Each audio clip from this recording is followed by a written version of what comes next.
Thank you. First of all, I want to thank everybody for being here. These sessions are getting larger and larger because I think maybe we're hitting a tone in this community where it's time to stack hands for educating our young people. I'm so grateful for you to come here today. The press is waiting for me. I don't know what for, but I'll be running a little late. I apologize for that because I was at a school, the Columbus Collegiate Academy on Main Street, and very impressed with the fact that they're an excellent school, doing great things as a public charter school. And but this whole effort is about focusing on our children, focusing on educating our young people beyond the public school system. This is not about the public school system. This is about educating our kids no matter where they go in the city of Columbus. And all too often, as Andy and I are the Chief Economic Development Officers of the city of Columbus, we're trying to get businesses to our city, get them expanded in our city, and we want to make sure that those young people are ready for the jobs of the present and the future. And everybody plays a role and responsibility in that. And through this process, we're going to figure that out, what the roles are for everybody. And today, we have some great folks here that are great civic partners, the library, the best library in the nation right here in the city of Columbus. And Stefphanie Hightower from Urban League, the best urban league in the nation. How about that? Huh? And Dr. Kelleher, did I pronounce it right? And Alan Grevey. And appreciate all of your attendance. So we're stacking hands here, right? We got a lot to do. This is going to be an extended process.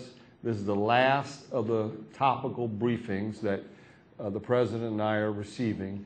And from this point, we're going to appoint a commission to look at education in Columbus, broadly speaking, with specific, hopefully specific recommendations coming out of it over time. So, Andy? Thank you, Mayor.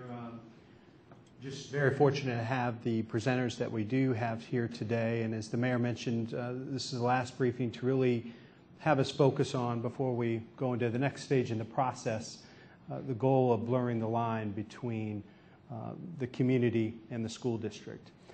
Because we need to embrace and fully understand that education is everybody's business, and that we are here to support and work with the school district and lift them up as they make an impact on young people. So today's presentations will help inform some of the challenges that our young people bring to the school district, to the classroom, issues of health and wellness, as well as great assets and resources in this community that are helping our children achieve higher levels in the Urban League and the library system. So we're thrilled to hear about that and some other best practices that Mr. Fingerhut is going to share with us, and we look forward to wrapping up this part of the process and the next stage of the process. Thanks for being with us. Thank you very much, Mr. Mayor and Council President Ginther, and welcome to all who are here with us today and who will be watching, reviewing these materials. I wanted to begin by emphasizing the point that the Mayor and Council President began with, which is in 4 briefings, which is not a lot, with all of the subjects that we could cover and that need to be covered. Why did the Mayor and the Council President feel so strongly that this issue needed to be one of the 4? And of course, each of them have already begun to answer that question, because it is, of course, all of our responsibility. I want to just review where we are, right? So the first briefing that we held talked about where are we today in Columbus with our children's education. What does their performance look like? What are the demographics of the students who are in our schools? How does that compare to other communities like ours around the state and around the country. Then we asked the question, how does what our children are learning in school today match up against the skills that will be needed in order for those children to be successful in the economy that our Chief Economic Development Officers sitting at the table are building. We learned in the first briefing a fact that I think bears repeating, and that is that of the big 8 urban school districts in the state of Ohio, which is how typically these things are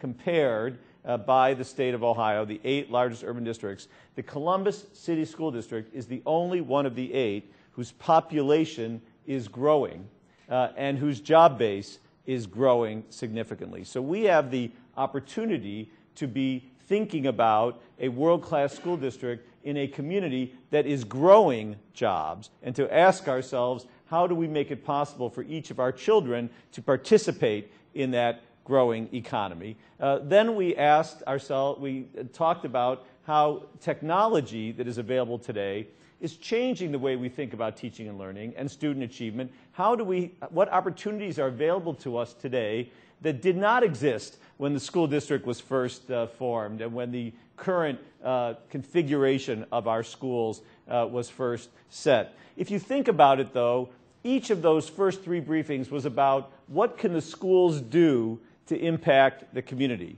And today we're going to turn that around and ask, what can the community do to impact the schools? We're going to break this into 3 categories during the briefing today, Mayor and Council President. First, we're going to talk about how the community contributes to teaching and learning.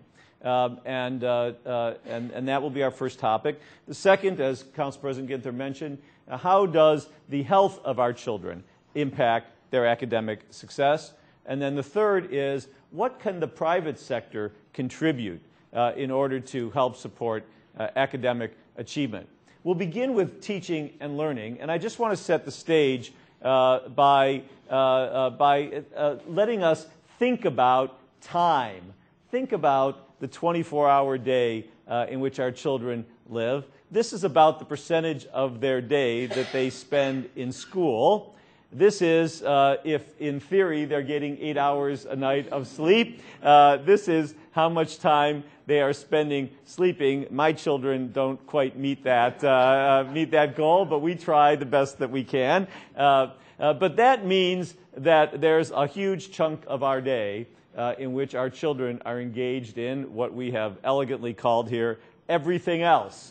Even if you think about, can we lengthen the school day, which is certainly one of the subjects that cities around the country have been talking about, it still leaves everything else being a very significant piece of our time. Some of you are familiar with the fact that Battelle for Kids recently conducted a global education survey in which they studied the 5 highest performing school districts in the world. And they published a monograph, a paper, that analyzed what were the 6 key drivers that they found in all 5 of those high-performing districts around the world. And the 6th was what they called the cultural expectation of value. Another way of saying that is exactly what the mayor just said. Do we have a culture of learning in this community in which every single sector of the community, the public sector, the private sector, the city, the culture and arts community, we all see it as our collective priority and responsibility to educate? And this was one of the things that the Battelle for Kids found in every single one of the high-performing school districts of the world. You do not find a high-performing school district where a community is not, as the mayor said, stacked arms, stacked hands, and working together. It simply doesn't exist. What were some of the components of that they mentioned? Communicating a common message and objectives. That we all say, what is our expectation for our children? How do we expect them to perform? Not just what does the school district expect of them, or what does the State Department of Education expect of them, but what do we all expect of our children and our schools? Investing in a clear and consistent manner on what works is what we're putting in front of them, things that we know work, in fact. We're not guessing at it, or we're not funding things that have demonstrated that they do not achieve the outcomes. Have we thought of education as a signature brand of our community, Mayor and Council President? When people talk about Columbus, Ohio, do we want them to think about quality education as one of the key factors? And then, are we connecting our education to job creation and economic development? We've already taken up that subject in one of our previous briefings. I just want to make one further point about this idea of communicating a common message and objectives, linking it back, Mayor and Council President, to something we talked about at a previous briefing, the development of the Common Core. This is a new set of academic standards in English and math that has been developed nationally by a consortium of states and has been adopted by 48 states, including Ohio.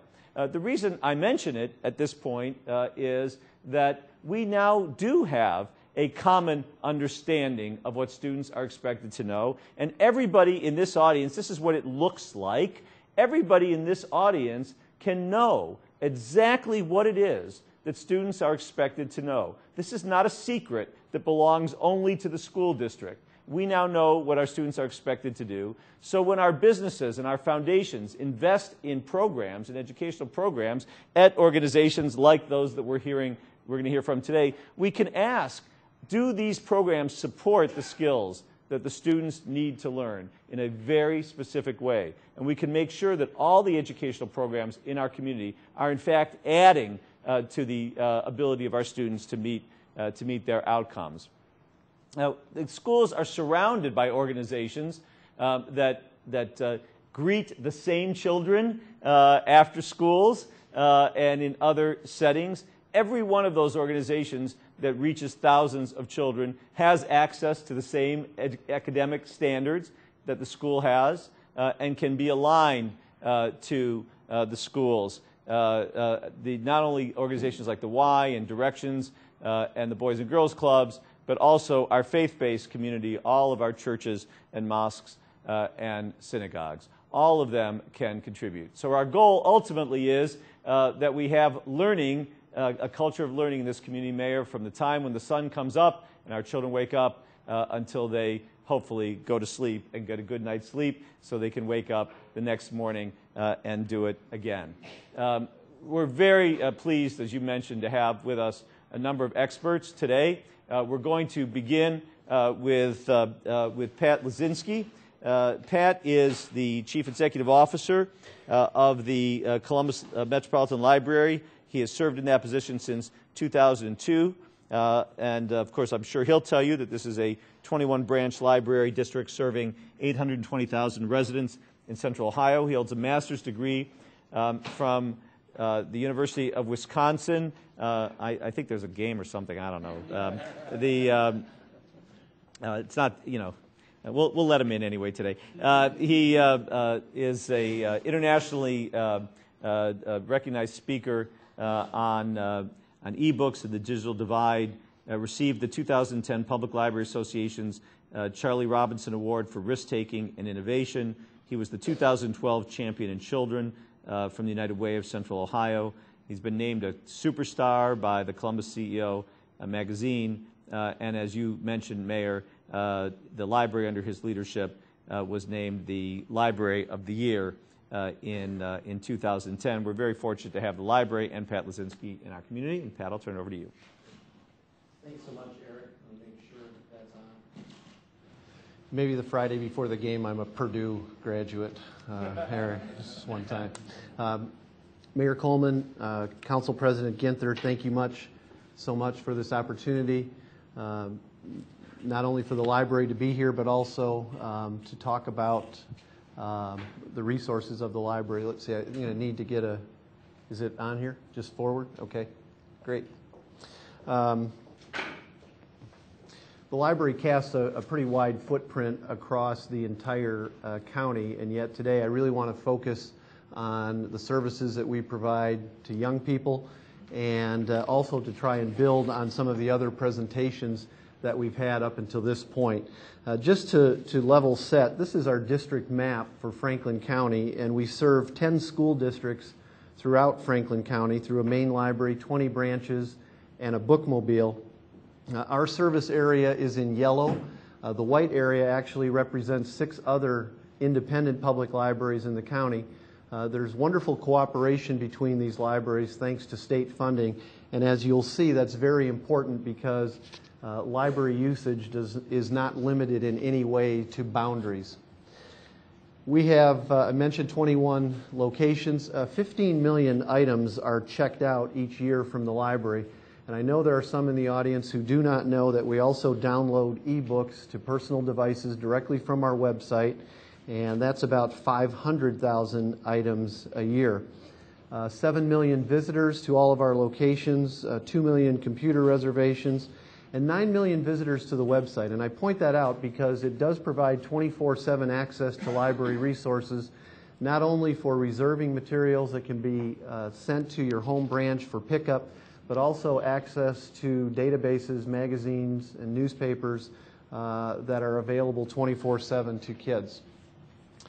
Our top strategy for the library is what we call Young Minds, and what we try to do to encourage learning and growth to help kids build a foundation for a successful life.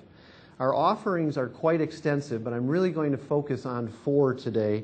They are Ready to Read, our homework help centers, our summer reading club, and bookmobiles.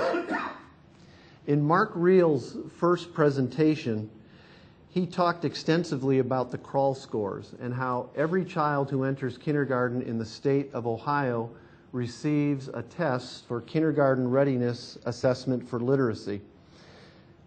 Children score in one of 3 bands. Band 1, which is the lowest, band 2 is the middle, band 3 is the highest. Low is band 1 is not ready for kindergarten, band 2 is supposed to be at grade level, and band 3 is to test for advance. The City of Columbus schools have 34% of our children who are in band 1, in essence, are not ready for kindergarten. I think this really illustrates a challenge, however, that goes way beyond the schools. This is the raw material that is headed into the schools, and this is really the community challenge and the community opportunity for us.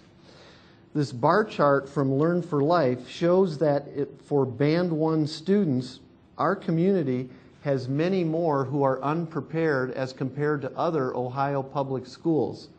So approximately 1 in 5 are not ready for kindergarten throughout the state, but in our community, it's more than 1 in 3 children not ready for kindergarten.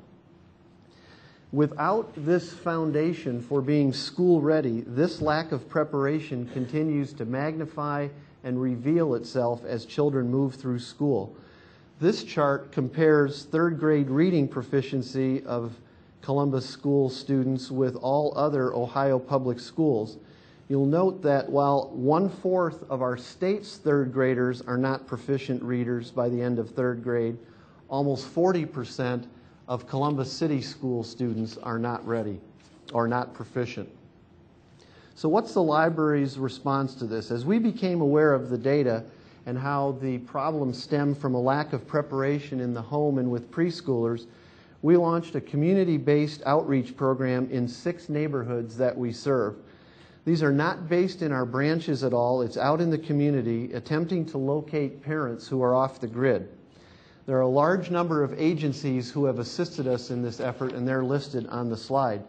Our target in this program is actually not children, it's the parents. It's parents who need training on how to read to their children, how to teach them the alphabet, and how to foster learning opportunities in everyday life. We visit community centers where at-risk parents congregate, such as the ones you see listed here: social service agencies, food pantries, laundromats, pediatric clinics, wherever at-risk parents congregate. And our Ready to Read core team also works very closely with Columbus Kids and Reach Out and Read from Nationwide's Children's Hospital. So how did we determine where we should provide these services? Well, we actually mapped the crawl scores of all the schools in our library district. And it was no surprise to us that the cluster of low-performing schools were found in high-poverty, high-risk neighborhoods around the county. So remember the earlier slide that said for the Columbus City schools, 34% is the average in Band 1 that is not ready. This map actually shows greater challenges. Schools marked with red have 50% or higher who are in Band 1. Some schools approaching 70%. The green are 40 to 50% unprepared, and the white are 30 to 40% of the children unprepared. And we drew 6 circles around those areas and now have 6 targeted communities where our Ready to Read program is working. 4 are in Columbus City School District, Wineland Park, Parsons Avenue, Linden, Northside, and Hilltop, and 2 others in Groveport and Whitehall where we're working with those school districts as well. So what has happened so far? The Ready to Read team has made contact with almost 30,000 parents in these at-risk locations. Thanks to J.P. Morgan Chase, our team has distributed over 8,000 Ready to Read kits to these parents. 8,400 library cards have been issued, and 50% of these card holders have actually showed up at one of our branches to check out library materials. We're working with the Voinovich School from Ohio University to develop deeper evaluation methods as well. In addition to the Ready to Read program, our Young Mind strategy also resulted in our creating homework help centers in all of our locations.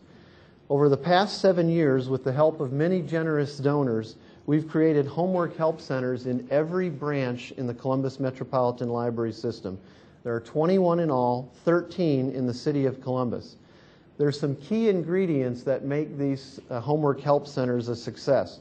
Designated space, textbooks from area schools, computers reserved just for children, supplies, and 1 or 2 staff members who coordinate community volunteers. Last school year, 67,000 children visited our 21 homework help centers, and the numbers are dramatically growing again this school year. We serve all grades, but our data tell us that most of the students come from either late elementary or early middle school. All of our kids sign in each day by scanning their library card and registering. That helps us understand where they go to school, the subjects most frequently in need of help, math, and frequency of visit.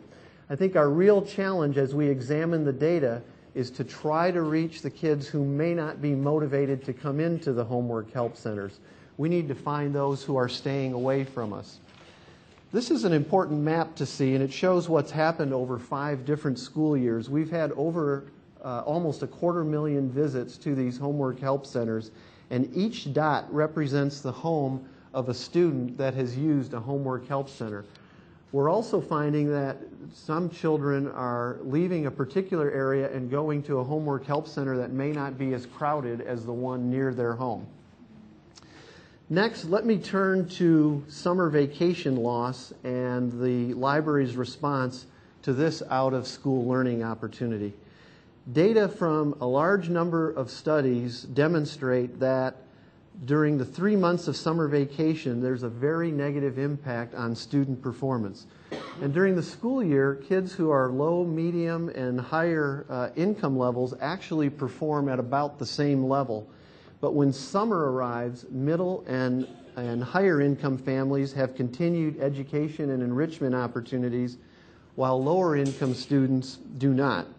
This loss compounds itself over the life of a child during 3 months of each summer.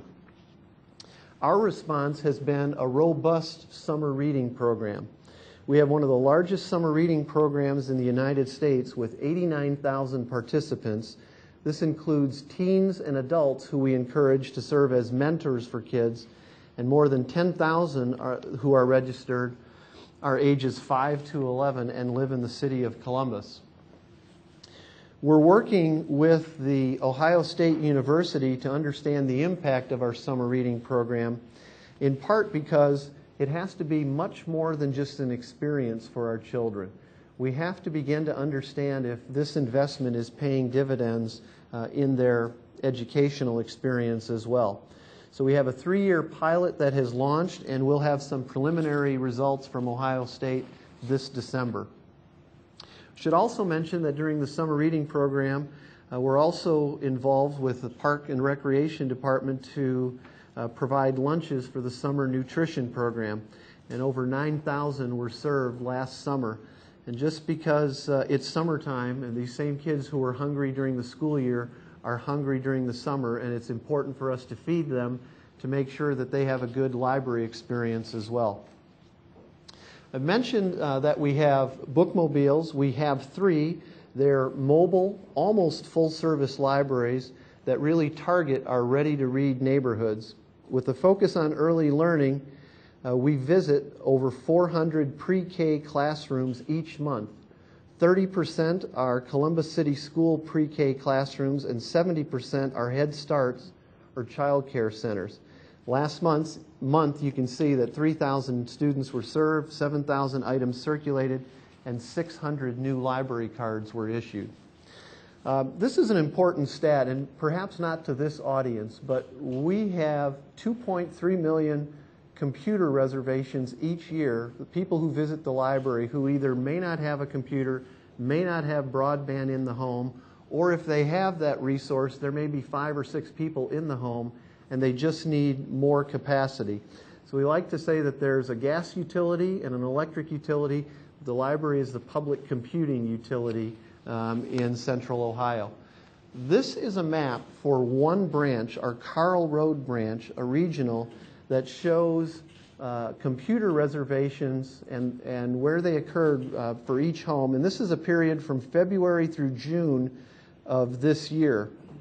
We're always surprised to see it, and perhaps not surprised to see the clustering around each building, but you can also see that there's a regional draw as people use libraries throughout our entire system. This wouldn't count our wireless access, which would be 25% more. I'll also tell you that we are launching a building program to address 10 of our buildings within the entire system. 7 of these are located in the city of Columbus, and we'll be looking at providing improved homework help center, expanded children's areas, more technology, and more ways to draw at-risk families to all of our buildings. While our focus today is around young children, we have ongoing conversations with Dave Harrison from Columbus State, who spoke in the second session of these presentations.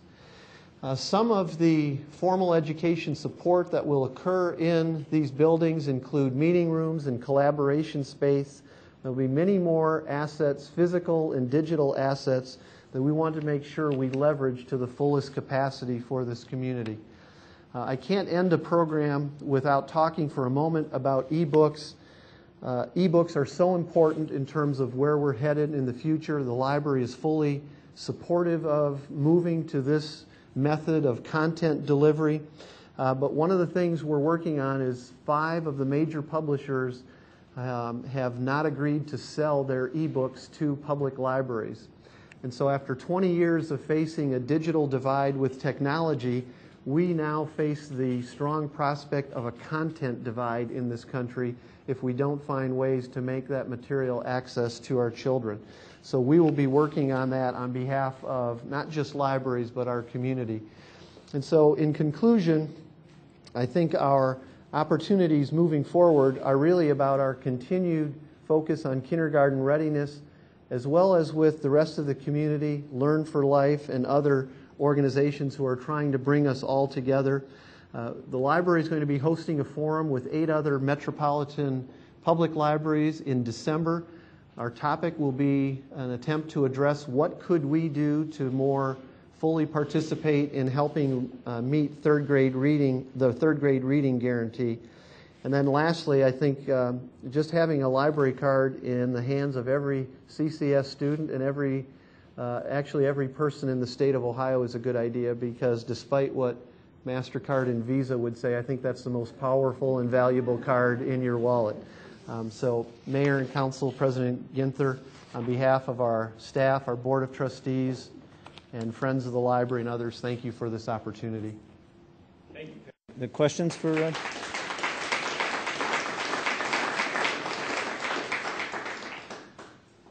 Just a quick question.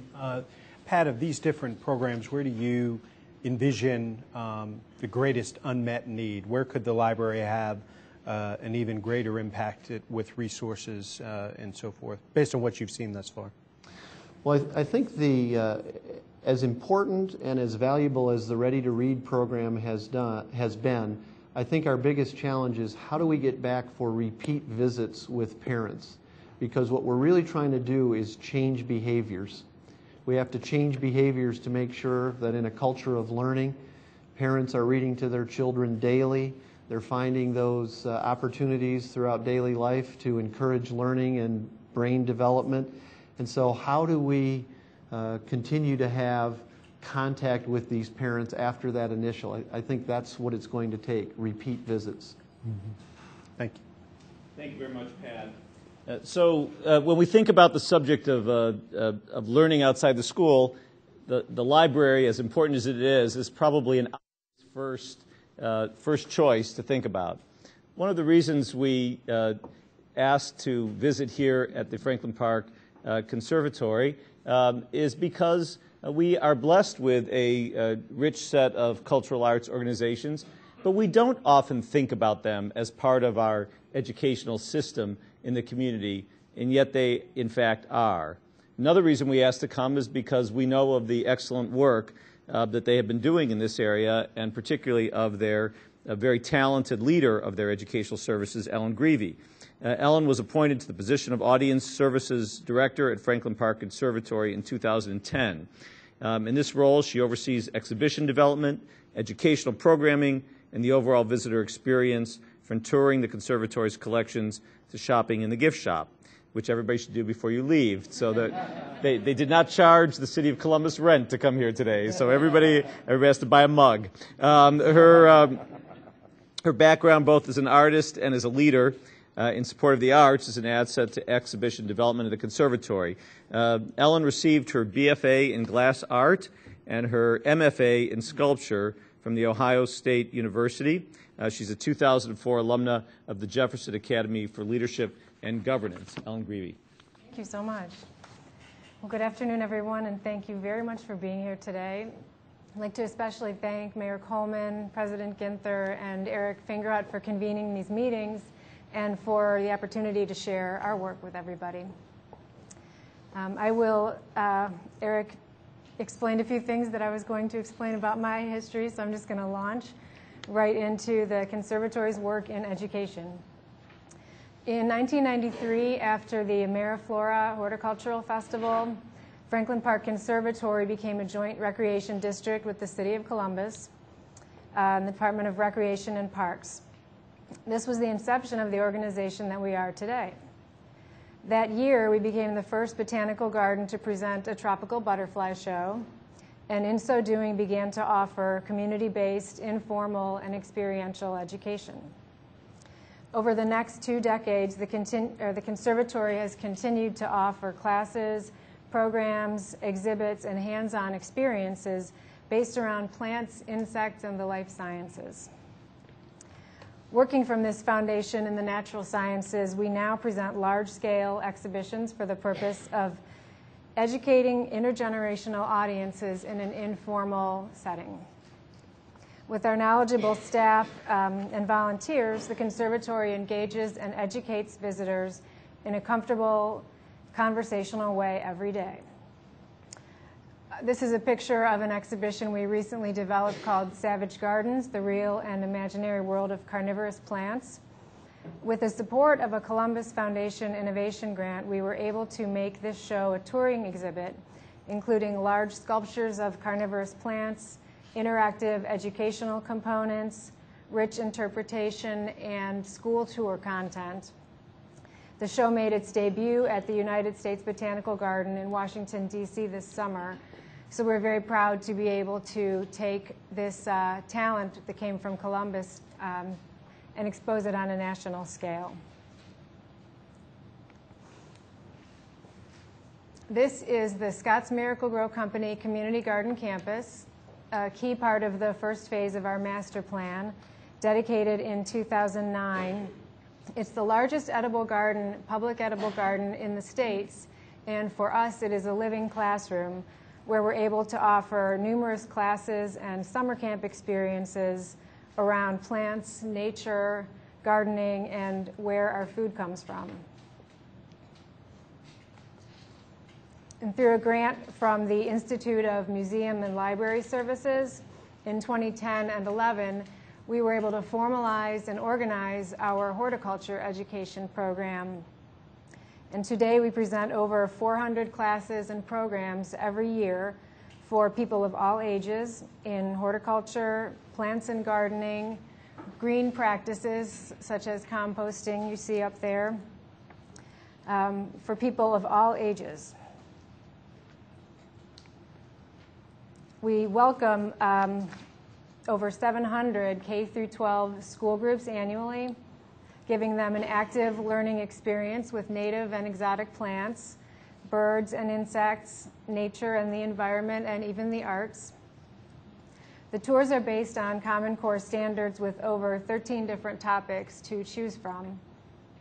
We host approximately 30,000 school children every year. And we just rolled out new programs for preschool, homeschool, and Scouts just this fall. For the past few years, we've been taking the show on the road and visiting with students in their schools. This is a picture of our school garden initiative where we go on site and we teach students how to build a garden, which they then sustain and continue to learn from for years to come. We include a nutrition piece disguised as a tasting challenge where kids are invited to enjoy broccoli, kale, Swiss chard, things like that. And they do. They, believe it or not. Some have even requested salad bars for their next class party. So we love that. The Conservatory is very engaged in supporting science, technology, engineering, and math education. Through a partnership with Battelle and Metro Early College High School, we have fostered over 100 students through internships, design challenges, research projects, service hours, and have even become their classroom for a couple of semesters over the years. It's been a great collaboration between the Conservatory and the staff and students at Metro to continue to improve the experiences that we offer students. We believe it's critical that the work they do is real, necessary, and impactful to the hosting organization, and that the students are truly engaged in hands-on research and problem solving. So this is very hands-on, what you see here. This past year, these students took on a very ambitious design challenge, assessing and developing a comprehensive recycling program for the Conservatory. They tracked, weighed, and reported on our use of recyclables, compostables, and other waste, and then helped implement a facility-wide recycling program, including new receptacles throughout the facility and interpretive signage to educate the visitors. Metro's Mosaic program students created a wonderful documentary video about the project as well, which has become part of our special exhibition on environmental sustainability, which is called Sacrifice and Bliss, and it's on view now. I encourage everyone to see the exhibition while you're here. This artist, Aurora Robson, makes transformative sculpture out of cast-off bottles and other debris as a way to raise awareness about plastic pollution. We truly value this kind of experiential learning because it puts the academics into a real-life context and helps students develop the skills to move forward in their education and eventually their careers. We're so committed to this work and to supporting the continued growth of the STEM Learning Network that we teamed up with Battelle, Metro School, and Ohio State to present a panel discussion at the American Public Garden Association's National Conference this past June. Eric led a lively conversation about implementing STEM programs in cultural institutions, Enrico Perlugi, a plant pathology professor, Metro principal Amy Kennedy, and student Jocelyn Reedus, and I all shared best practices and lessons learned with a very engaged audience. The Conservatory secured this conference a couple of years in advance to bring over 500 public garden leaders to Columbus to enjoy the many cultural attractions we have to offer here. And finally, I can't talk about education and outreach without mentioning our program, Growing to Green. Beginning in 2000, this program served as our primary outreach arm into the community. Its purpose is to provide knowledge and resources needed to start and sustain community gardens. Through a successful partnership with the city, the county, the Columbus Foundation, and Scott's Miracle-Gro Company, we've helped to build and keep thriving over 200 community gardens throughout Greater Columbus. The program brings education, nutrition, and food security to needy populations, creates community gathering places, and fosters neighborhood safety and beautification. What began as a very local grassroots effort has grown to become a national model. This program was published in a Virginia Commonwealth University study where the Conservatory was one of 8 gardens chosen nationally to represent successful community outreach and education programs. And in closing, I'd like to share a little bit about the Conservatory's purpose and our vision for the future. You'll see our mission and vision statements there on the slide. It is our goal through innovation, hard work, and successful partnerships to be a leading example of how cultural institutions can positively impact education and students' achievement.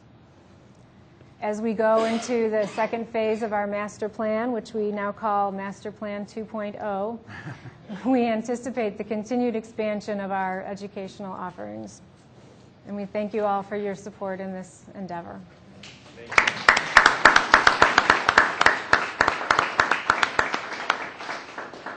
Questions for Ellen? Just a quick question. The academic programs, the enrichment programs that are in place, you mentioned that they're based on academic core standards. How do you evaluate and measure those programs based on the standards? What we do and what we have done is to literally go online and explore the content standards that are available through the State of Ohio's Department of Education site, and then create our tours and experiences, making sure to literally pull content standards and curriculum topics out of those documents. And so we make sure that it's fun and it's hands-on, but what they're learning is out of that standard. And that was exactly what we were referring to when we had the Common Core, when I reemphasized the impact of the Common Core standards, because now this information is accessible to everybody. So field trips, which have always been a part of educational experience but didn't necessarily target exactly what students are going to expect to know, we now all have the ability to do what Ellen's been doing, which is to make sure our informal education programs are targeted against our standards. So. It would be wonderful to be able to learn the impact that this might have back in school on testing and performance. We don't have that ability right yet. Thank you very much, Ellen. So we'll now switch subjects to that of student health and its impact on their academic performance. I think this is a subject we all understand intuitively in a general way, but we have in this community true experts who understand it very, very specifically and can help guide us in this very important subject. One of those experts we're privileged to have with us today is Dr. Kelleher. Dr. Kelleher is a pediatrician whose research interests focus on accessibility, effectiveness, and quality of healthcare services for children and their families, especially those affected by mental disorders, substance abuse, or violence.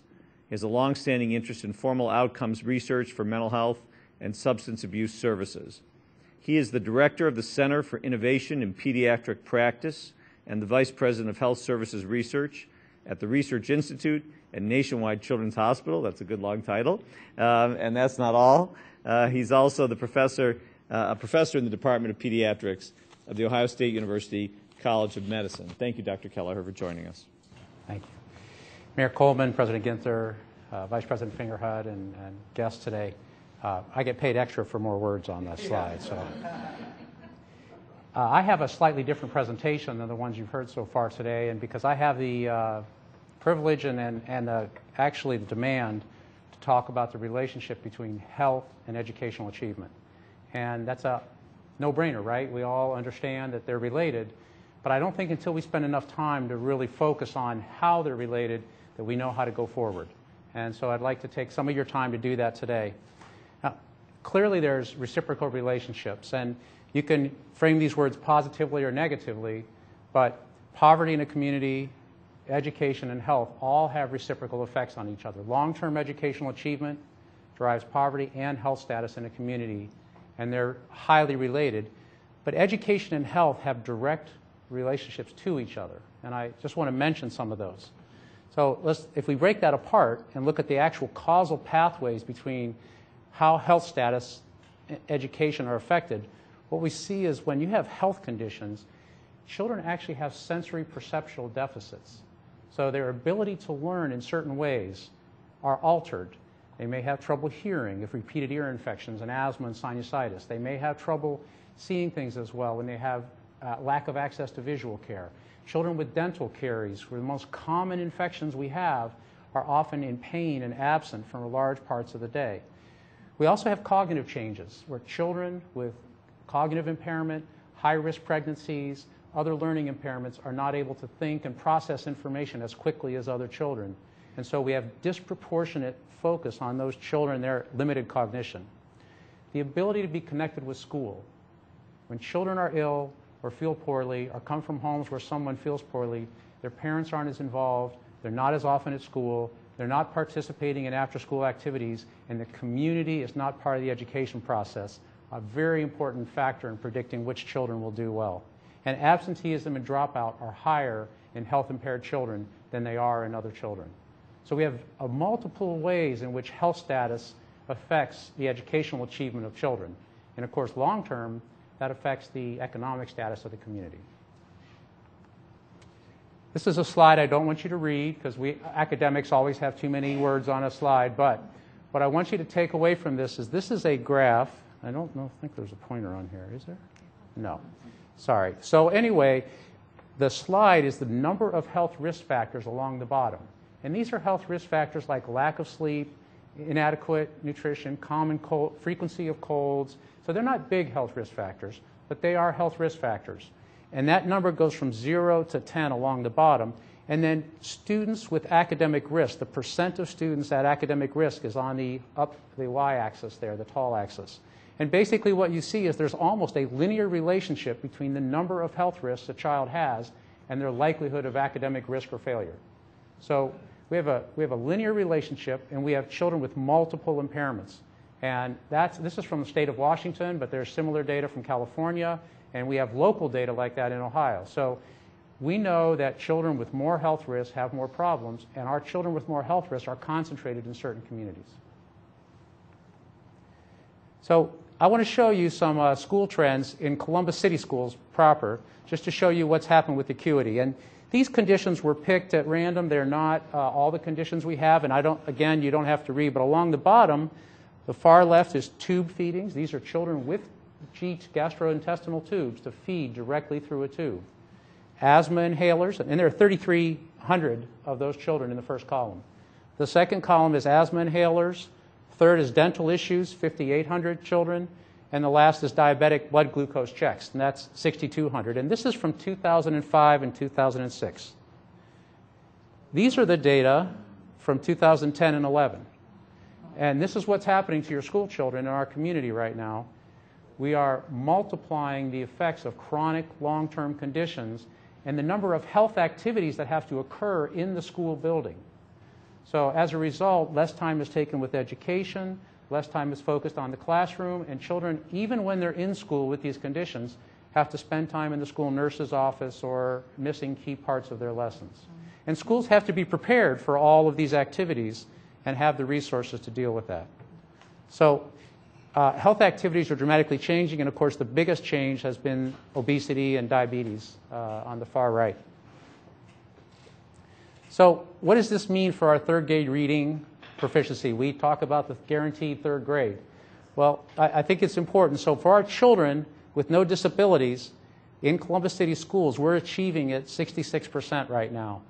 And if we add autism, then we go down multiple disabilities, emotional problems, other health impairments, and cognitive disabilities. You see our ability to achieve reading proficiency in children who have impairments goes down across all these conditions. So the number of children affected is going up. The ability to read by third grade goes down with these impairments. And I think if we don't address these issues, then we set ourselves up for failure no matter what else we do in those situations. There are things schools can do. So we're not just confronting something that we have no choices about. There have been success stories in many places. And there are three components to comprehensive school-based health interventions. The three components are health-promoting curriculum, instruction, and training for students and staff, both. So comprehensive student and staff training, then health-promoting policies, procedures, and environment. And in Central Ohio, we've made a number of changes around vending machines and a la carte lunch policies and the kinds of nutrition we're offering. There are other changes we can make, and I think Central Ohio can be a leader in that around the state. And then finally, supportive health services that are both on-site and accessible or connected to community services are a critical component of that. I don't want to forget, and I don't know what happened to my graphic on this, so I apologize, but I don't want to forget the issue of the medical home school health integration. Many communities have built comprehensive primary care services in the community and at the same time have duplicated those services in schools. And none of us have the resources to do that. We can't afford to do that in this community. What we can do is coordinate our school health services with Children's Medical Home, the place that's going to keep records, the place that the state and the county and the areas are going to focus on where immunizations have been given, where long-term management of chronic disease. It wasn't as important when we didn't have as many children surviving with chronic illness. But now we have more and more children with chronic illness, and so that medical home connection is a critical aspect for any health planning in the schools. And that, what I mean by that is a setting that's patient-focused, that's longitudinal, it's accessible, that they stay with over time, and that's coordinated and has medical record information through an electronic health record. So what are the effective interventions that have been done specifically? Well, believe it or not, and these are not all the school-based health interventions, but these are the ones that have been tied directly to higher educational achievement. So there are specific things where achievement's been an aspect of the outcomes. And hand-washing programs, believe it or not, have been tied directly with improved school performance. Attendance goes up, grades go up, and test scores go up with comprehensive hand-washing schemes. And I know that sounds surprising, but that's a simple thing that everybody can learn and do. Cognitive and social skills training, so this is learning how to resolve problems, learning how to approach new situations, learning how to prevent bullying. All those skills-based building are effective. Parent-teacher communication skills has been shown to work. And some things that are already happening here in Central Ohio, increased physical activity. Exercise classes increase math scores in 7th and 8th grade boys. Very clearly, we know that. Daily exercise during the school day. School breakfast programs also are associated with better academic achievement. Chronic disease management training. How do we handle our diabetes and asthma kids during the day? Keep them in school as much as possible, find breaks to manage their conditions in between. And then finally, school-based and technology-linked health centers. Having full-time access to health care, either through technology like Rochester does, or through actual on-site services like are part-time available here in Columbus and some other communities, makes a difference for all children. There are a few things that are happening in our community right now. Columbus City Schools and nationwide, for example, have mobile health care units that serve 15 schools on site. There were almost 1,500 visits last year. That's a drop in the bucket for the number of kids we have, but it's starting. We have a thing called residents in schools. That's our medical doctors in training go to the schools and work with students. There are 2 nurse practitioner clinics and school nurse training and partnerships already underway, and the schools and the hospital are working on getting school nurses access to the electronic health records at the hospital. And that's the kind of partnership and sharing we need, but those are just beginning right now. Behavioral health is a critical feature, and 18 schools are currently served by Nationwide's behavioral health. There are other school psychologists, but a comprehensive program and coordinated effort needs to be developed, and we're all excited about the opportunity to do that. And teen prenatal services, as much as we don't want to admit that, we had 1,800 teen births in Franklin County last year. And many of those teen girls without teen prenatal services in the schools will not go to school. So we need to be providing services and figuring out what we can do about that as a community. And lastly, technology expansion. We're exploring right now, this is one example of a technology, HealthSpot, that we're talking about one of the schools co-locating this. This is a digital visit that can occur inside a kiosk. And, you know, Columbus is leading the way in some of these things, but it needs to be a part of a larger plan, not just one-off pilot projects that we grow. So what are the aspects to school health coordination before I get carried away here? First, we need healthy environments for both the staff and the community, because healthy communities cannot have healthy schools. Or unhealthy communities cannot have healthy schools. We need to have both together. There have to be integrated health services that are connected from the medical home to the school. And then there's policy issues, training, and technology solutions that I think we can do. Where does that leave us? Well, you know, we all know that healthier students are better learners, but healthier means addressing all these health issues. Urban minority youth in particular face large health and educational disparities, but they are remedial. People that have overcome some of these barriers have overcome the disparities. Schools can have a very favorable impact on health the other way. So schools that do a great job with health services help kids with their overall health care. And lastly, you know, the city schools and the districts around here are partnered very well with some unbelievable healthcare institutions who are committed to changing things. So I think if we can bring that along, Mr. Fingerhut mentioned the 8 cities, and this is the only one growing. Well, I think right now we are not going to have better outcomes in education unless we also have healthier students. So I think we need to work towards that goal. Thank you.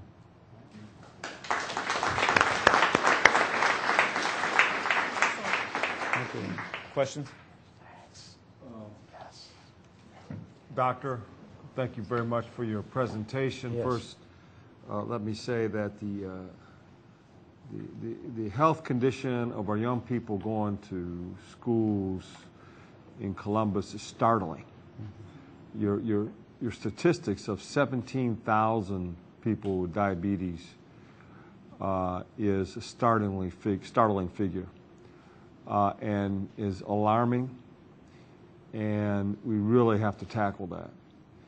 One of the questions I have, this is probably not, and you may not know this, and something I'll ask our later on as we be in the massage and talk about these issues in our next stage of the community as we move forward, is what kind of get active efforts are there in our public schools?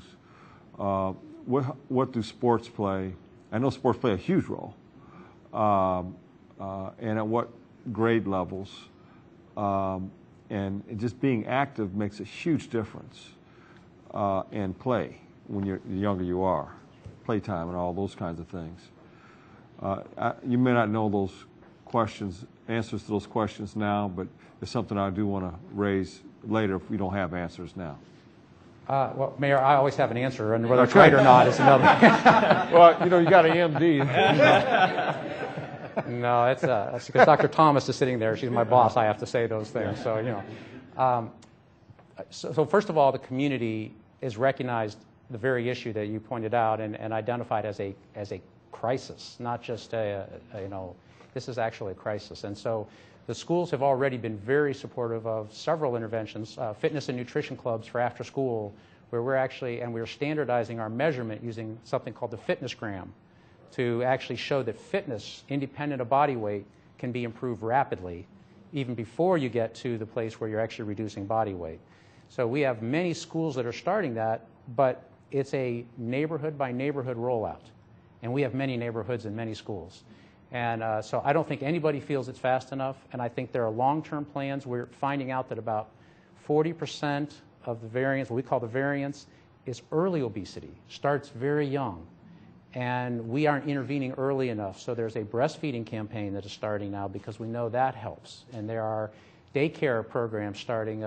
The city and county health departments have been involved in training daycares to change their dietary patterns. And Nationwide Children's has been providing fitness toys to those daycares that agree to participate. So we are trying to figure out how to go to all the Head Starts, to all the early programs, and get started earlier, because if we wait till they're in 5th grade, 7th grade, 9th grade, we've missed a lot of the boat there.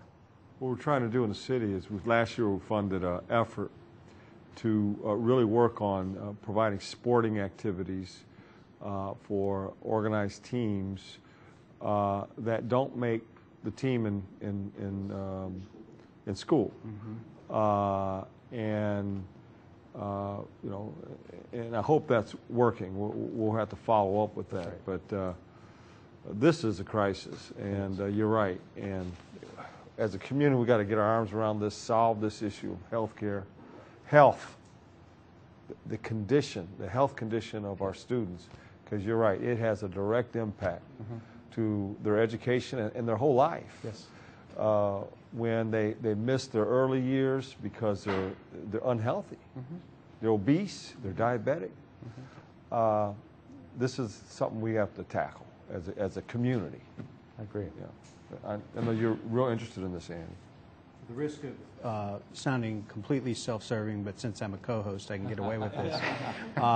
School breakfast. Yes. Can you talk to us a little bit about the connection between hunger, obesity, academic achievement, and school breakfast? There are many controversial but growing body of research on the link between hunger and obesity. And it turns out that early adversity in life, very young ages, predisposes the body to retain fat cells. And so many children disproportionately consume inappropriate calories because the cheapest calories are carbohydrates. They miss out on proteins and vegetables and fruits and other things they should be eating. And they grow disproportionately fat cells that are very difficult to get rid of later in life. And so I think a lot of the early evidence suggests that hunger plays a core role both in prenatal times and again in early childhood. And school breakfast actually can be associated with improvements in performance on a daily basis. So a school breakfast testing later, we see gradual improvements over time in that. But our school breakfast children aren't getting school breakfast a lot of the time. We have trouble with delivery, with transportation, with coordination with the families, and so a lot of our eligible children do not get their school breakfast. And then, of course, on weekends in the summer, we lose a lot of children that could be getting services. Powerful. Thank you. Before you get started, I want to point out Mighty Michelle Mills from Columbus City Council is here, and Shauna Gibbs from the school board is here, and we appreciate them being here. Carol Perkins, I didn't see her. Carol Perkins, President of the School Board. I appreciate all you being here so much. Just this goes forward right there. As we stack hands. Go ahead. I just want to say that it makes me feel like a slug to talk about fitness with Stefphanie Hightower in the room. So, we're going to make. I don't really think you need Stefphanie Hightower in the room to be. To make you feel. Oh, thank you, Mayor. That was very nice. Can I have the also, by the way, at the end of this program, we're all going to get out and run laps around around the driveway of the conservatory.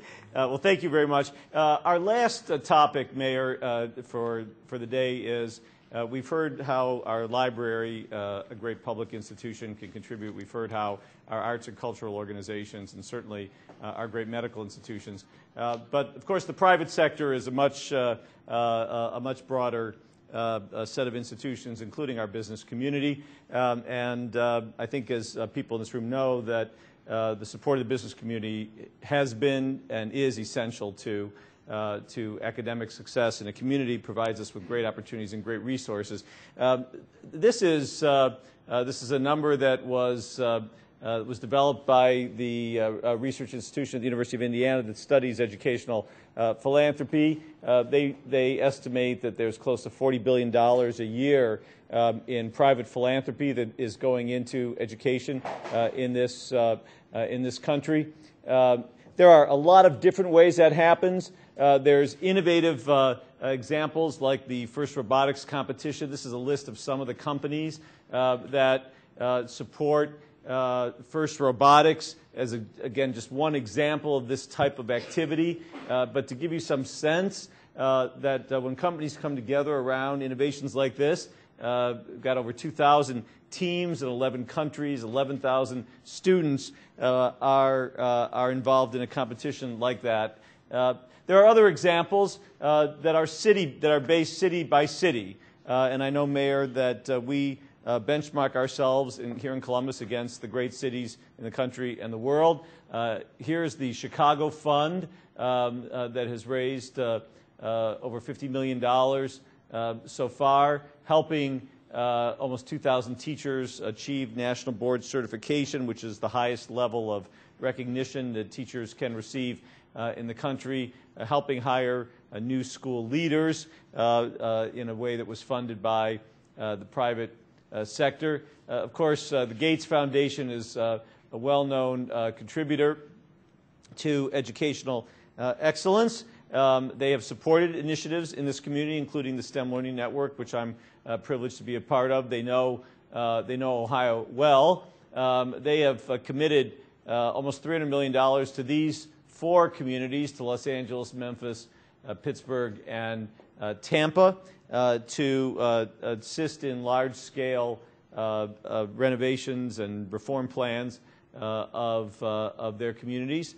Indianapolis, which I know is one of our benchmark cities, is recently undertaken an initiative that they call the Mind Trust.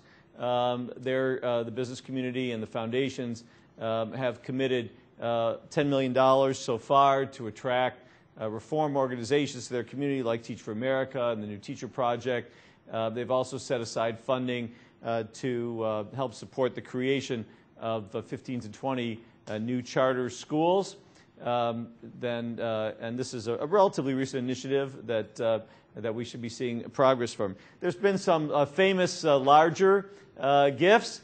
You may recognize the folks on either end from your work in politics, but the guy in the middle is Mark Zuckerberg from Facebook. He offered the city of Newark, that's Mayor Cory Booker on the audience's right, a $100 million challenge grant. So far, $50 million of that challenge has been raised from the private sector.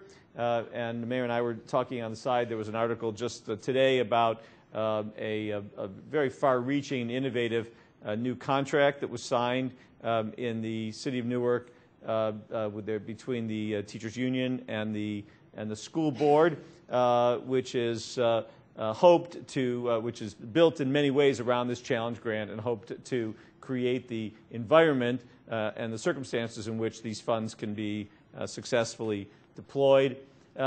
We talk about money, but it's also important to appreciate that the private sector has also very successfully deployed its talent in the business management and skills to be successful. Some of you may have seen this article in the New York Times just this weekend that I pulled this from. This is a gentleman from a very successful CEO in the real estate business in New York City, who was approached by the principal of one of New York's high schools and asked for business management assistance. What's unique about this is he's been engaged with the same school consistently now for over a decade. And so essentially giving the principal, who's the CEO of a very complex organization when you're talking about a large urban high school in New York City, giving the CEO a partner who's a business partner. And while money was a factor, what the CEO points out is that it was through his connections that he was able to leverage the help that the school needed. He knew who to call, which the principal didn't always couldn't get the same phone calls returned from around the community that the CEO could get called. So we see examples of money. We see examples of time. We wanted to point out that there are great examples of both. Of course, my own organization, together with the Ohio State University, helped found Metro School, where we met last time. But I think it's important, Mayor, for you to know that it's taken almost $6 million of resources over the years to get where we are, what you saw last time. And plus, Ohio State built the campus, and 3 of its deans serve on the board and continue to support the program with internships and other resources. So this is not something that just comes into being without significant private sector dollars and significant private sector support. And of course, we've seen that it works. Another very successful and prominent example is the partnership between GE, the GE Foundation, and the Cincinnati Public Schools. Many people here might be familiar with that initiative. They have done both money and support, classroom supplies, employee tutors, the teacher professional development, about $20 million over the course of this 5-year period, about $5 million just in the last 2 years. It's seeing results. So just in the time that GE has been engaged in Cincinnati, you see the growth of their school performance index. And I think it's important, Mayor and Council President, for you to see that both GE and the superintendent attributed to both money and the involvement of the company. Obviously, the money has been important to the superintendent, but also the principal tells us what a positive impact the involvement of GE has had in the schools. And I would be remiss if I didn't note, Mayor, I know how proud you are of the private sector in Columbus, that the private sector in Columbus has been involved in education. Just a quick survey of the 9 largest employers in Columbus suggested that documented almost $60 million of donations to education since in the last decade. And I think that the hope of those donors and private sector leaders of this initiative is, as they look to make a positive impact, can they be partnering with you on a strategy that makes that support and hopefully more support effective in reaching the greatest need as we continue to move forward. So those are some of the things that we know about, that we know that's happening in other communities, and certainly some of the good things that have been happening in our community. And we wanted to conclude today with one. Yes, please. Yes, sir. And more comments and questions. Yes. In this whole process, I think that it's going to be absolutely essential when we talk about stacking hands, that we all have to stack hands, and the business community is going to have to be with us. They're going to have to have one of those hands. Got to be the business community. It's got to be. And I agree with you. The business community's involvement has to include the lending of their talent. I think that's important. But talent without resources doesn't paint the full picture. We must have resources too. And just as we have in this community with the business community in a very successful way, focused on education, focused on employment and job generation, where the business community came together with the city's help and the county's help, raised a lot of money and developed a strategy to go out there and create jobs.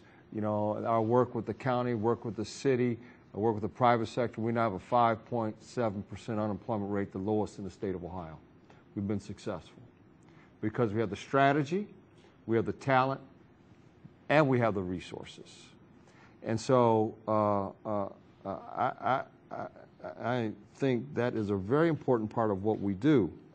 And while I applaud the business community for putting in $59 million over since 2002, we need to have a strategy that's focused, as you mentioned, just disagreeing with you, what you said, that that strategy is a community strategy.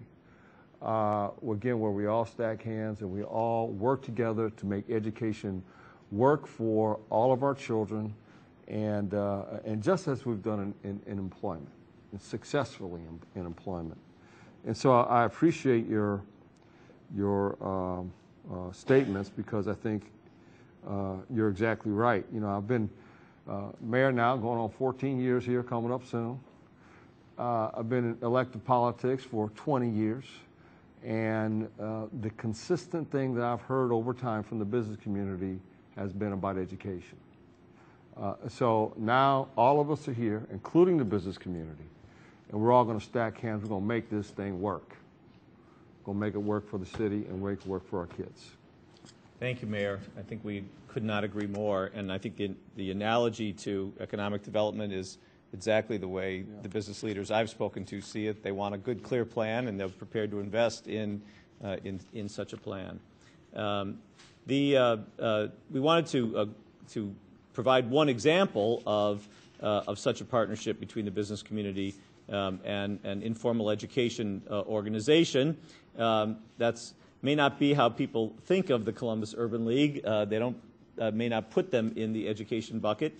But that is exactly the point of today's meeting, is to broaden our thinking about what is education in our community. And of course, we are very, very fortunate to have with us the President and CEO of the Columbus Urban League.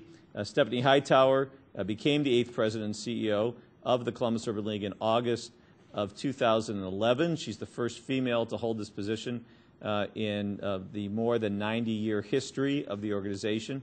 She came to the Urban League from the Columbus College of Art and Design, which of course is one of our premier educational organizations here in Columbus and is one of the country's premier Midwest art and design institutions.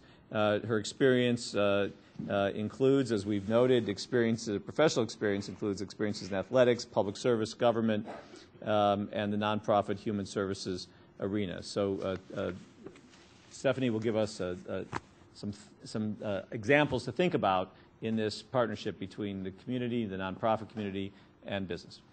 Thank you, Eric. And I too also like to start off by thanking the mayor and Council President Ginther for their leadership and commitment and the vision to see our community realize its full potential.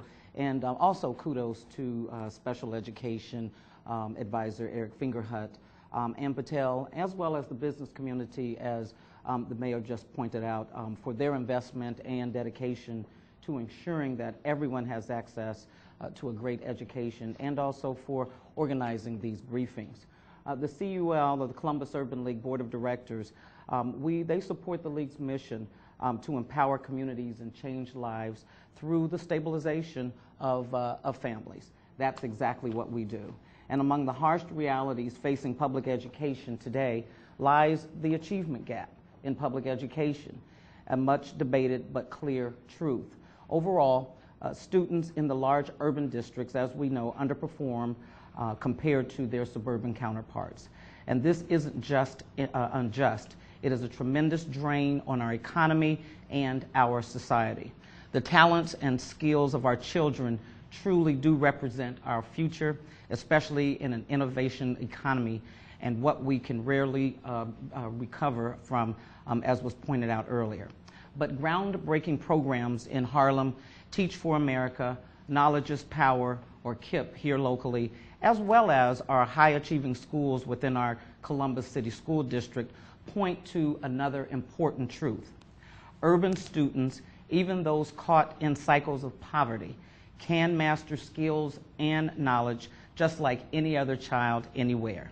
And it's up to all of us to make sure that we set high goals, create opportunities, and build responsive support structures that ensure that each child is highly educated and prepared for leadership, service, and success.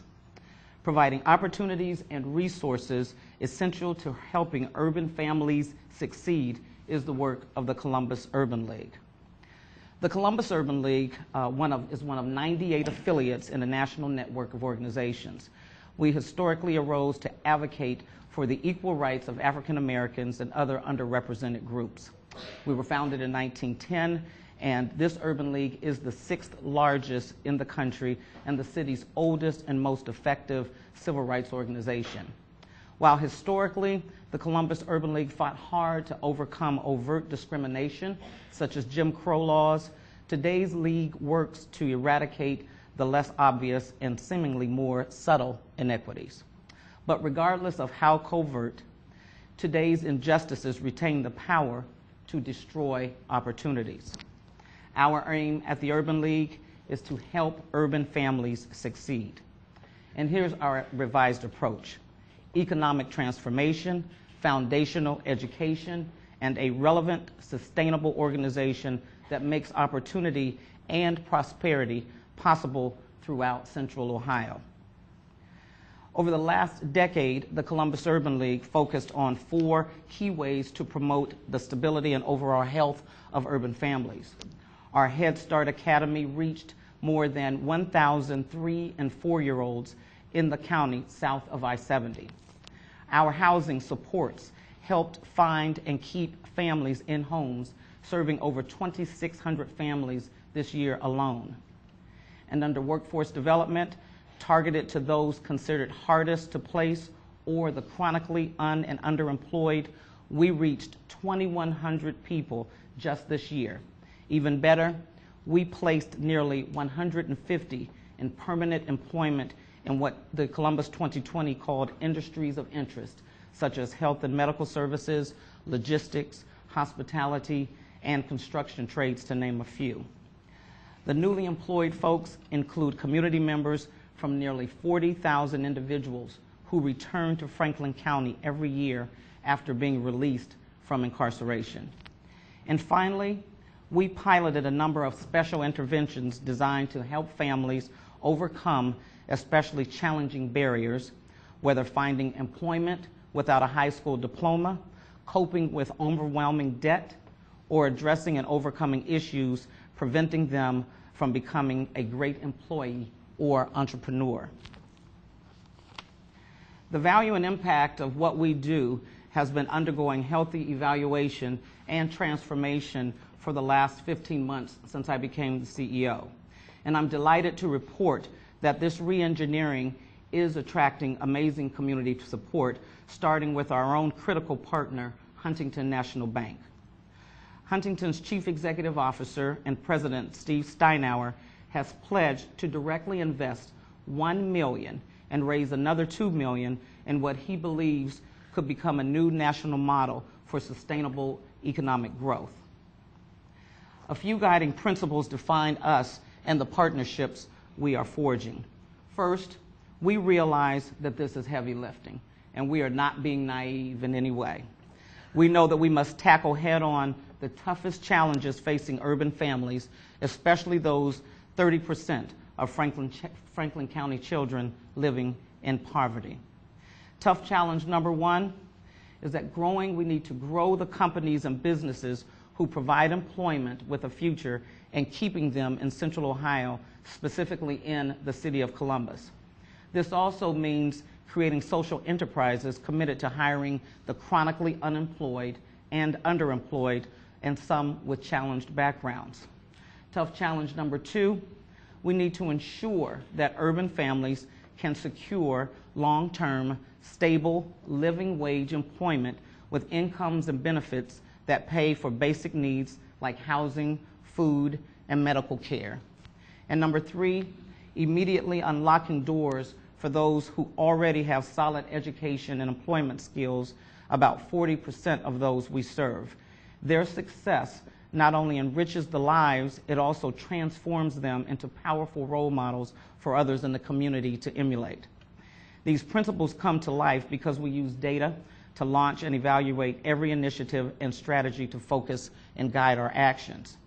For Huntington, our approach emerges as a promising blueprint, and after we are successful in this market, they intend to expand this effort to the other markets they serve, engaging their colleagues, contributors, mentors, and volunteers in true community development.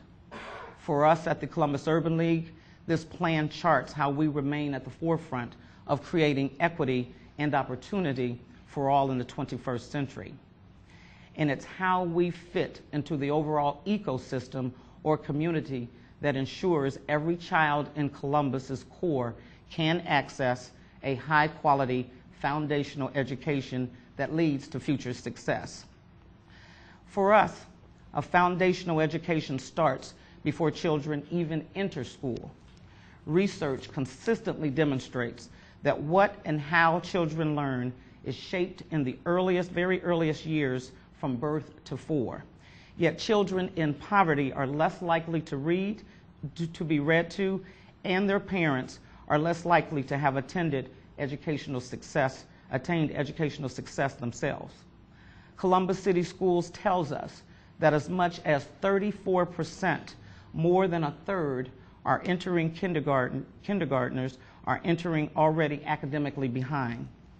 Early childhood education can help overcome these potential learning deficits, exposing toddlers and preschoolers to language, math, and socialization skills, ensuring that they receive proper nutrition, immunizations, and sight and hearing screenings, even jump-starting their ability to learn a second language at a developmentally ideal time. For our families, this is tied directly to their ability to combat elements of poverty and barriers to self-sufficiency. We know that quality education is tied to quality employment, housing, wellness, and civic engagement, and overall family stabilization. Our intent is to provide a corridor for urban families to walk through and avail themselves to resources that support their development, and the wraparound family supports provided through foundational education programs like Head Start are essential to their stability. So what we did was we rolled up our sleeves and we redesigned our early education services.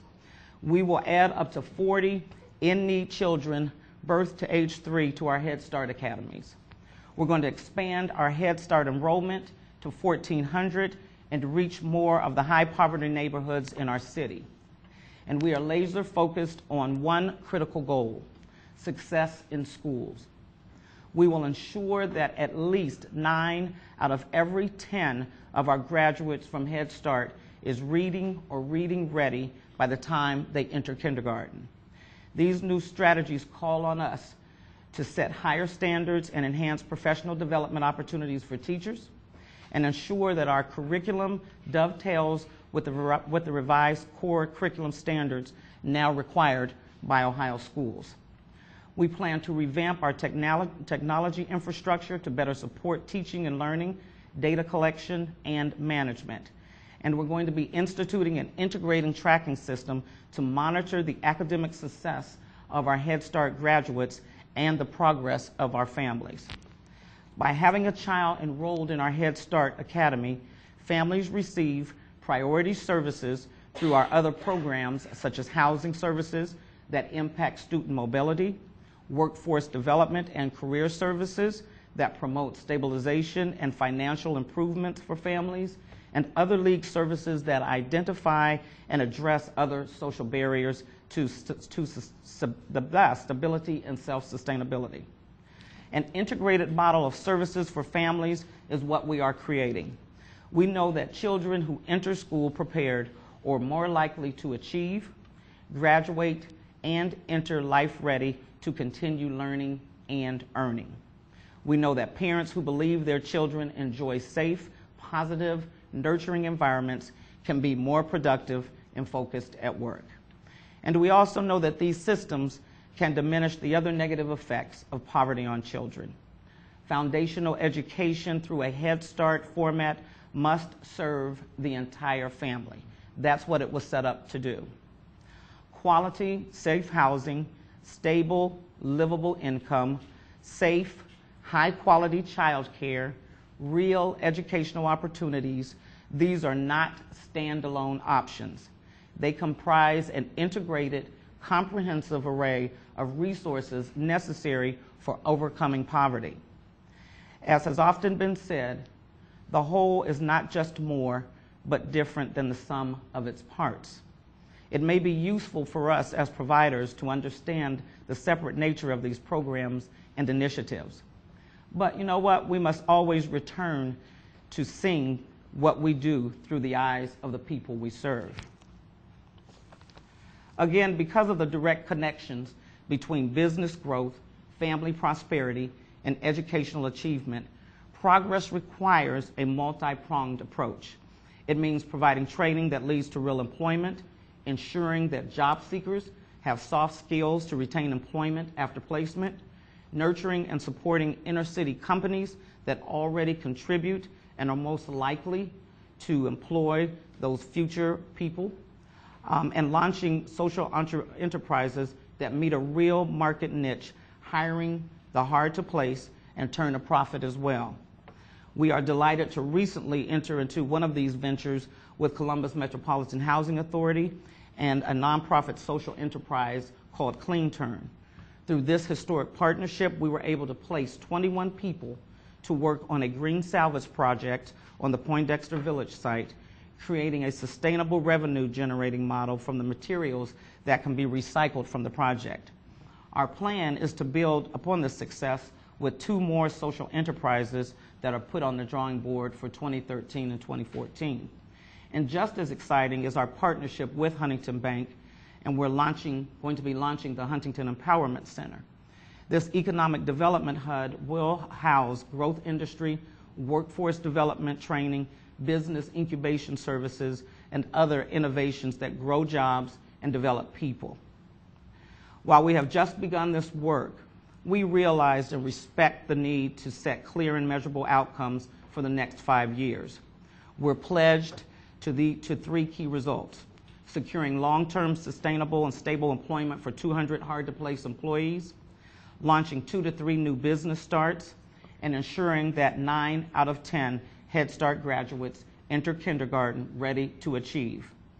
In these and so many other endeavors, we will deepen and enhance our partnership with Columbus City Schools and other Central Ohio districts that are within our expanded service area. We return to where we started. We know urban children can learn.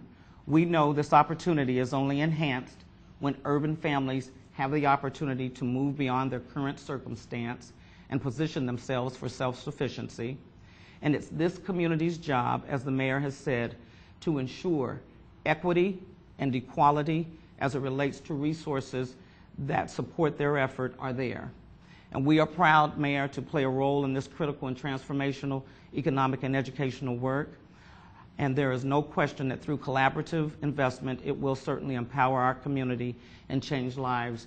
And to you and President Ginther, we are ready to stack hands at the Columbus Urban League. Thank you.